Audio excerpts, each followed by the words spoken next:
ประกาศด่วนถึงพี่น้องประชาชนลาวทั่วไปสบายดีเพื่อนร่วมชาติและพี่น้องชาวลาวที่ประเทศฝรั่งเศสทั้งไกลและไกลในนามคณะกรรมการรับผิดชอบวัดธรรมพิรมที่ประเทศฝรั่งเศสขอประกาศมายังพุทธบริษัททั้งหลายได้ทราบว่าเมื่อบ่นานมานี้ได้มีขบวนการก่อความบ่สงบของสังคมลาวที่ประเทศฝรั่งเศสโดยการนำผ้าของพระครูสวัสดิ์วินัยทรเจ้าอาวาสวัดศรีสัตนา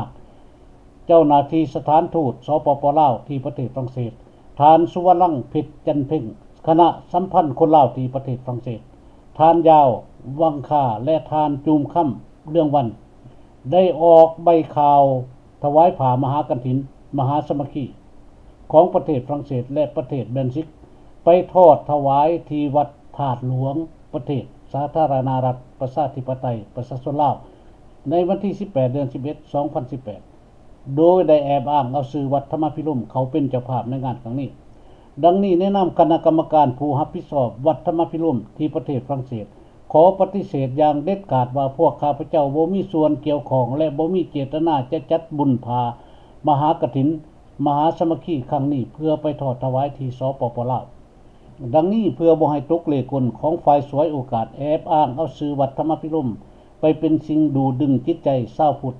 ที่มีจิตใจศรัทธาในพระพุทธศาสนาจงอย่าได้หลงเสือ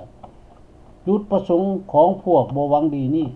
แม้นเพื่อมุ่งหวังทำลายชื่อเสียงของวัดธรรมพิรมและเป็นการดึงเอาวัดธรรมพิรมเข้าไปอยู่ในการครอบครองของขบวนการดังกล่าวโดยทางตรงจึงขอเตือนมายังชาวพุทธบริษัทหรือชาวพุทธที่มีจิตใจเพื่อแผ่ในพระพุทธศาสนา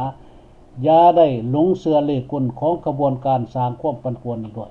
หวังว่าทุกท่านคงจะให้การร่วมมือและพิจารณาในทางที่ควรหรือบ่ควรเพื่อหลีกเว้นความผิดพลาด